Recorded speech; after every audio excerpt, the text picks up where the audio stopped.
नमो नमः. जय श्रीराम.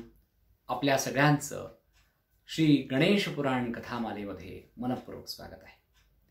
मागच्या कथाभागामध्ये आपण पाहिलं की गृत्समद ऋषींवरती श्री महागणपती बाप्पाचा कृपा आशीर्वाद त्यांना प्राप्त झालेला आहे आणि ते ब्रह्मवेत्ते ठरले, ते ब्रह्मज्ञानी झाले, वेदवेत्ते ठरले आणि गणपती बाप्पांनी त्यांना वरदान दिलं की त्रिलोकाला हरवणारा तुझा दिग्विजयी पुत्र तुला प्राप्त होईल.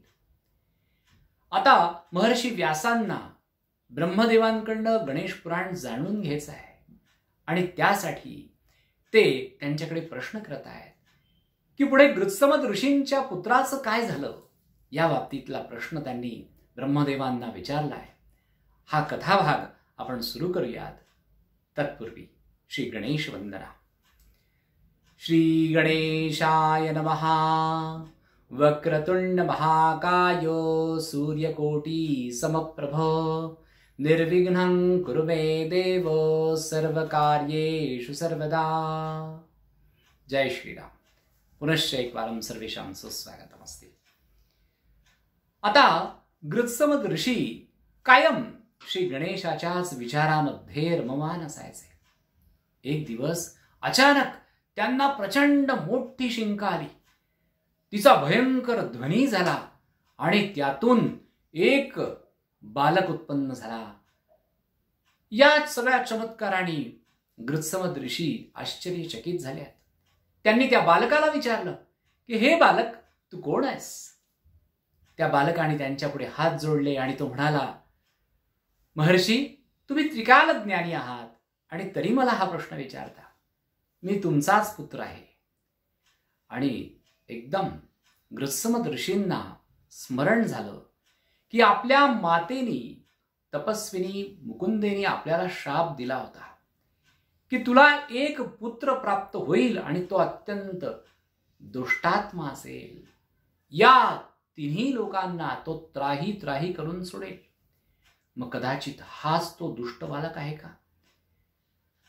आणि याच्या पुढे जाऊन आता त्या बालकाने आणखी एक वाक्य वापरलं आणि तो महर्षींना म्हणतोय की महर्षी, मी मोठा झाल्यानंतर फार मोठा पराक्रम करणार आहे. आणि हे ऐकल्यानंतर गृत्समद ऋषी आतून हादरले, परंतु त्यांनी स्वतःला सावरलं आणि आता दैवाच्या इच्छेनुसार हे बालक प्राप्त झालंच आहे, तर याच्यावर आपण उत्तम सुसंस्कार करूयात याचा त्यांनी पक्का विचार केला. आणि त्यावरती ते वेगवेगळे मंत्रांचे संस्कार करू लागले. बालक हळूहळू मोठा होऊ लागला आणि त्यांनी त्याला गणेश मंत्राचा अनुग्रह दिला.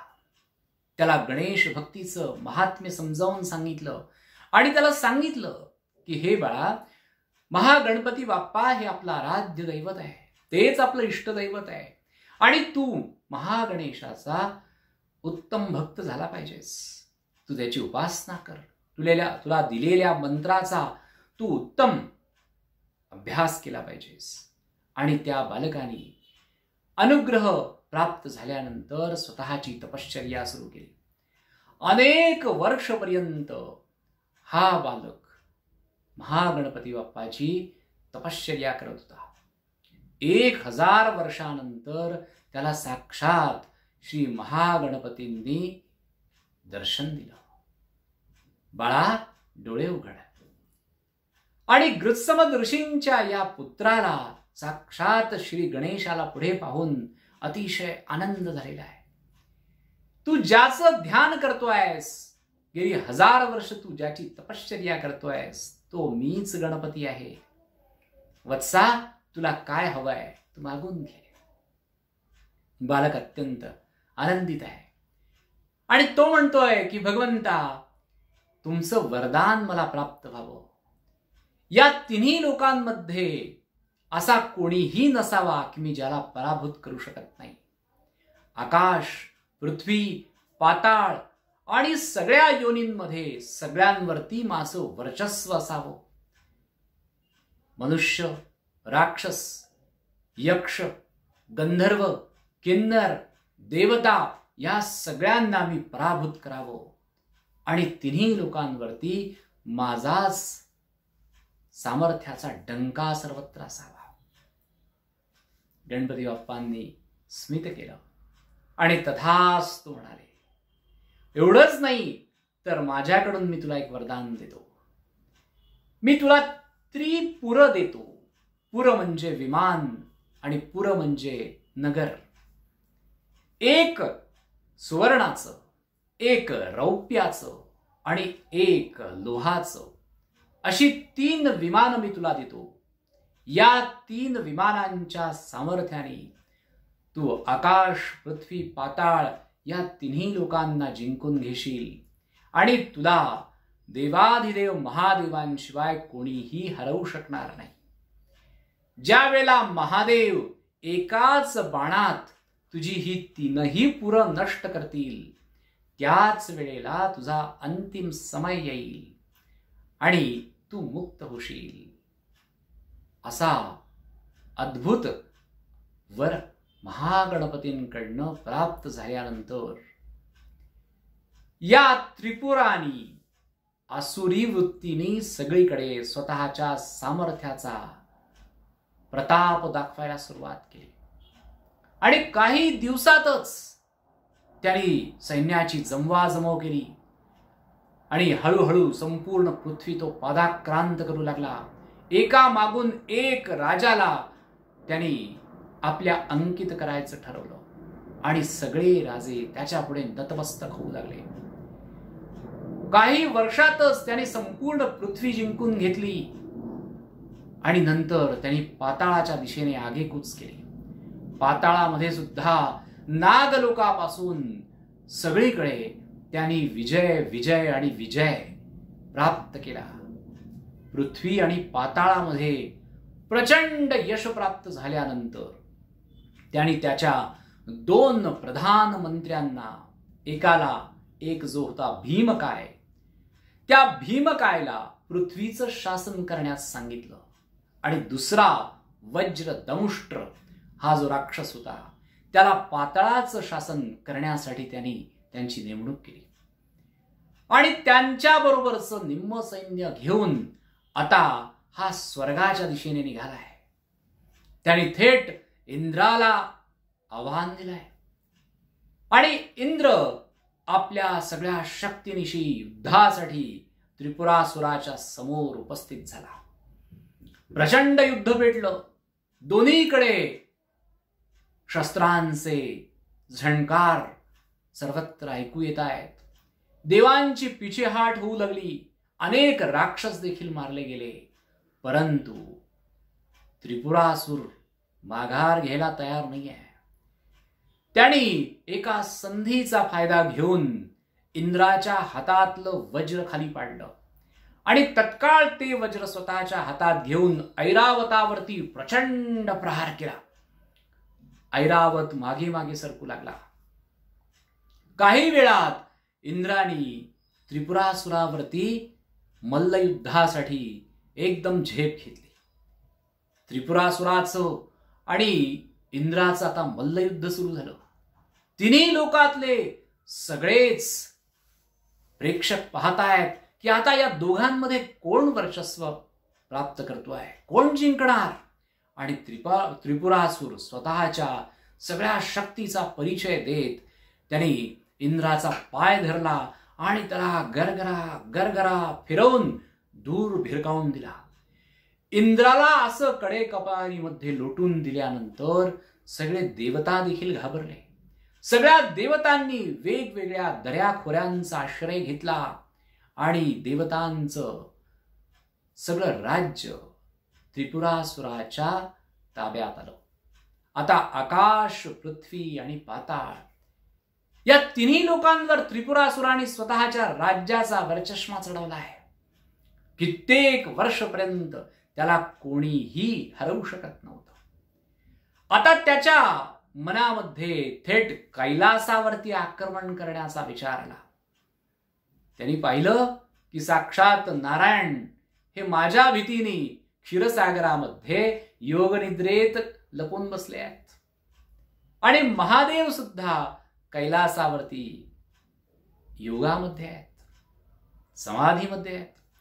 त्यांनी कैलासावरती आक्रमण केलं, महादेवांशी युद्ध केलं. महादेव थेट त्याच्यावरती चालून गेले आणि आश्चर्य म्हणजे महादेव सुद्धा त्याच्या पराक्रमाने अचंबित झाले. महादेवानी स्वतः त्याचं कौतुक केलं आणि त्रिपुरासुराला सांगितलं, तुला काय हवंय? पण तुमचं कैलास हवंय. आणि महादेवांनी, भोळ्या शंकरांनी त्याला कैलास देऊन टाकलं. आपल्या परिवारासह, आपल्या गणांसह महादेव मंदार पर्वतावरती निघून गेले.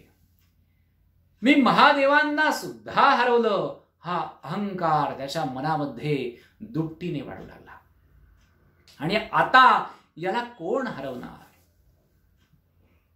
सगळे देवता विचार करतायत की आता कोणाकडे जायचं. तेवढ्यात त्रिलोकामध्ये फिरणाऱ्या महर्षी नारदांचं त्यांना दर्शन घडलं. नारदांनी सांगितलं की श्री गणेशाच्या कृपेने याला इतकं प्रचंड सामर्थ्य प्राप्त झालेलं आहे आणि श्री गणपती बाप्पाचं जर तुम्ही ध्यान केलं, सगळ्या देवतांनी जर श्री गणेशाचं आवाहन केलं, त्यांची तपश्चर्या केली, तर तेच तुम्हाला योग्य मार्ग सांगू शकतील. श्री महागणपतींनीच ही योजना केलेली असणार आहे. आणि मग सगळ्या देवतांनी आता महागणपती बाप्पाचं ध्यान करायला सुरुवात केली आहे. सगळ्या देवांनी प्रचंड तपश्चर्या सुरू केली आणि कित्येक वर्ष झाल्यानंतर महागणपती बाप्पांनी सगळ्या देवतांना दर्शन दिलं आणि त्यांना त्यांचं मनोइप्सित विचारलं. त्यावर बृहस्पतींनी सांगितलं की हे गणराया, त्रिपुरासुरांनी गेली कित्येक वर्ष या संपूर्ण तिन्ही लोकांना त्राही त्राही करून सोडलाय. आता याच्या नाशाचा आपण मार्ग सांगावा. त्यावर महागणपती बाप्पा त्यांना म्हणतायत की त्याची तिन्ही पुरं एका बाणात नष्ट करण्याचं सामर्थ्य फक्त महादेवांमध्ये आहे. तेव्हा महादेवांना तुम्ही विनंती करा आणि त्यानुसार त्यांनी जर युद्ध केलं तर त्रिपुरासुराचा वध निश्चित आहे. आता सगळ्या देवतांनी गणपती बाप्पाचे आभार मानले आणि ते महादेवांकडे गेले. महादेवांना प्रश्न पडला की मी तर एकदा त्याच्याशी लढलो आहे, परंतु मला पराभव का प्राप्त झाला? त्यावर बृहस्पती म्हणाले की क्षमा करा महादेव, परंतु तुम्ही आधी श्री गणरायाचं ध्यान केलं नाही. युद्धाला जाण्यापूर्वी कुठल्याही कार्यारंभी गणपती बाप्पाचं स्मरण करणं अत्यंत आवश्यक आहे. तुम्ही त्या परब्रह्माचं स्मरण न करताच थेट लढायला त्याच्याशी गेला. तेव्हा महागणपती बाप्पा त्यांचं स्मरण तुम्ही करणं अत्यंत आवश्यक आहे. आणि महादेवांना ही आपली चूक लक्षात आली. ही चूक लक्षात आल्यानंतर महादेवांनी श्री महागणपतीची महापूजा केली. संपूर्ण पृथ्वीचा त्यांनी रथ केला, सूर्य चंद्राची चाकं लावली आणि महाकाय धनुष्य घेतलं. महाकाय धनुष्यामध्ये विष्णुरूपी बाण घेतला आणि त्रिपुरासुराला आव्हान दिलेलं आहे. त्रिपुरासुराशी प्रचंड युद्ध महादेवांचं सुरू झालं आणि एका अटीतटीच्या प्रसंगी बरोबर विष्णुरूपी बाण त्रिपुरासुरावरती सोडला. एका बाणात त्याची तिन्ही पुरं म्हणजे त्याची तिन्ही नगर विमानं नष्ट केली आणि त्रिपुरासुराचा अंत झाला. तो दिवस म्हणजे त्रिपुरारी पौर्णिमा म्हणून प्रसिद्ध झाला. त्रिपुरारी पौर्णिमेला महादेवांचं आणि महागणपतीचं स्मरण केलं तर महापुण्य फलाची प्राप्ती होते. सगळ्यांनी श्री गणेशाचं तिथे मंदिर स्थापन केलं आणि इथून पुढे या विनायकाचं जे दर्शन घेतील त्यांना महत्पुण्य प्राप्त होईल हे महादेवांनी सांगितलं. महर्षी व्यासांना ही कथा ऐकून, त्रिपुरासुराचा अंत कसा झाला हे ऐकून अतिशय आनंद झाला आणि आता पुढच्या कथेसाठी सोमंतक राजा महर्षी भृगूंना काय प्रश्न विचारतोय हे आपण पुढच्या कथेत पाहूयात. धन्यवाद. जय श्रीराम. गणपती बाप्पा मोरया.